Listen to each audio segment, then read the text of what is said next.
Welcome to P. Agarwal Editorials. Today, the first topic that we are going to discuss is addressing the growing threat of forest fires.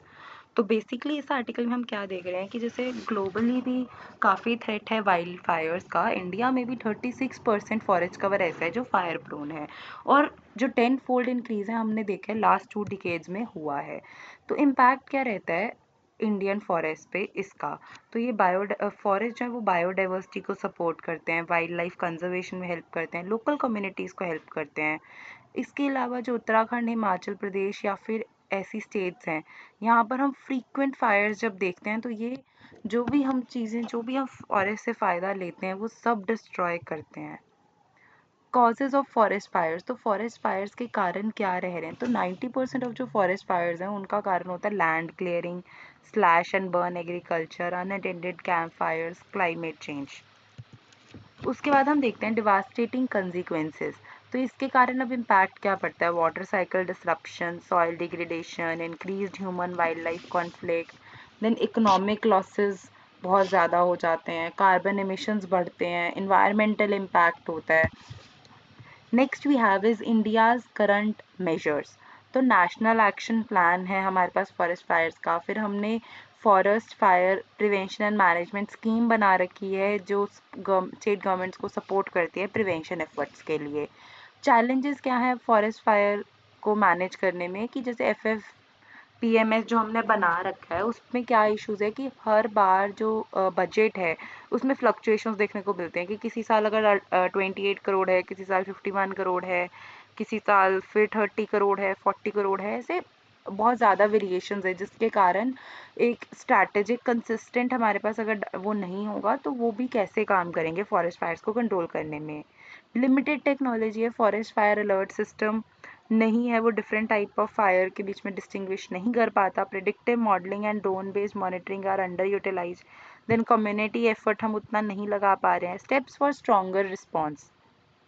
अब क्या steps हो सकते हैं कि हम stable funding पहले तो इंश्योर करें, फिर advanced fire detection via AI and predictive modelling, फिर थर्मल इमेजेस के थ्रू ड्रोन्स की हेल्प लेके हम मॉनिटर करें और फायर फाइट कर सकें। बेटर डाटा इंटीग्रेशन करें इसरो, FSI और IMD का। Then steps for stronger response.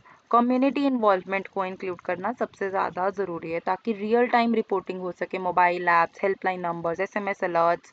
फिर हम कम्युनिटीज़ को जैसे सेल्फ हेल्प ग्रुप्स हो गए या फिर लोकल कम्युनिटीज़ होगी, उनको ट्रेन कर सकते हैं कि फायर प्रिवेंशन टेक्निक्स क्या होंगी। हम नेपाल और इंडोनेशिया के रिस्पेक्टिव फॉरेस्ट यूज़र ग्रुप्स या फिर फायर फ्री विलेज प्रोग्राम से सीख सकते हैं और उन चीज़ों को, उनके अच्छे काम हम अपने में इंक्लूड कर सकते हैं।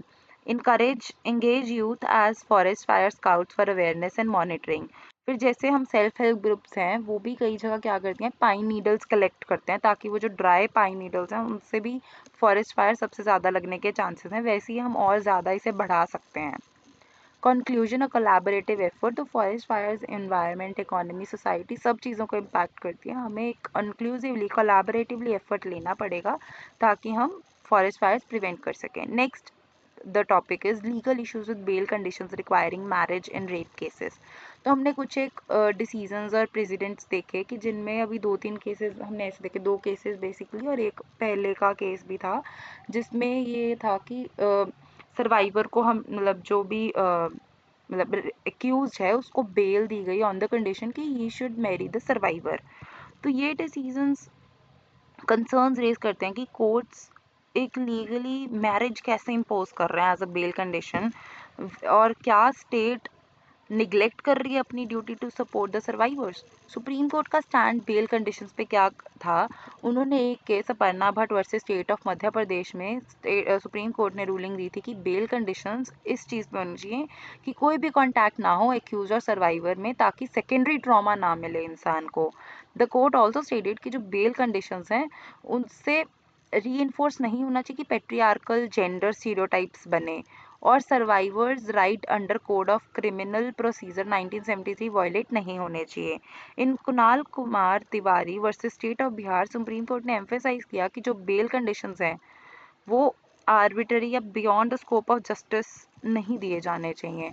इम्पैक्ट ऑन सर्वाइवर्स, तो अब जो बेल कंडीशंस इस तरह की हैं कि मैरिज होना ही होना चाहिए, तो वो तो एक पैट्रियार्कल नोशन या फिर रिग्रेसिव नोशन को मतलब उस चीज़ को एम्फेसाइज करता है कि एक जो मतलब बेसिकली जो बंदे को प्रॉब्लम हुई है, जो विक्टिम है, उसको ज़रूरत ही है किसी और की, उसको पेट्रियार्कल सोच को दर्शाता है कि ही और मतलब शी इज़ डिपेंडेंट। तो फोर्स करना मैरिज को एक्यूज पे, वो तो उसके लिए एक सेकेंडरी ट्रॉमा भी है, पूरा टाइम वो लीगलाइज हो जाएगा अगर उसको वो डिस्टर्ब भी कर सकता है। वे उल्टा ही एक अब्यूजिव मैरिज, और वो विक्टिम के लिए पनिशमेंट ही है, और लोग इसको एज अ एस्केप रूट देखेंगे कि they can do anything wrong and then they can marriage. तो मैरिज हो जाएगी, उससे सब सही हो जाएगा, उनको बेल भी मिल जाएगी, फिर उससे डिसीजंस पे भी इफेक्ट होगा। स्टेट्स रिस्पॉन्सिबिलिटी टूवर्ड्स, एक सेकेंड पहले हम उसी पे बात करते हैं कि इससे प्रॉब्लम क्या होगी कि अगर हम मैरिज पे फोर्स कर रहे हैं, तो एक तो लोग इस चीज़ को एस्केप रूट देख रहे हैं, फिर जो डिसीजन मेकर्स हैं वो ये भी देख रहे हैं कि अब एक्यूज की और जो भी चाइल्ड बॉर्न है उससे, उनको भी उसने ही सपोर्ट करना है एक्यूज ने, तो वो एक्यूज की जो एक्यूज को पनिशमेंट भी इतनी सेवियर नहीं दी जाएगी। Then state's responsibility toward survivor, ये तो स्टेट की रिस्पॉन्सिबिलिटी होनी चाहिए ना कि वो सर्वाइवर्स को सपोर्ट करे, शेल्टर, एजुकेशन, फूड, काउंसलिंग सब प्रोवाइड करे under the right to privacy of adolescents 2024. फिर lack of adequate support forces survivors to depend on their perpetrators, violating their fundamental right to dignity. वो एक dignity से जो life जी सकते हैं article 21 के अंडर, उन्हें तो वो भी नहीं मिल रही है अगर उन्हें, तो वो मतलब ये तो लाइफ लॉन्ग ट्रॉमा हो गया, एक बार प्रॉब्लम उसके लाइफ लॉन्ग ट्रॉमा बन जाएगा उनके लिए। The next is conflict of interest in the judicial process, तो ग्रांटिंग बेल की इस कंडीशन पे, तो bail hearings should not prejudge the case और affect the survivors ability to testify freely.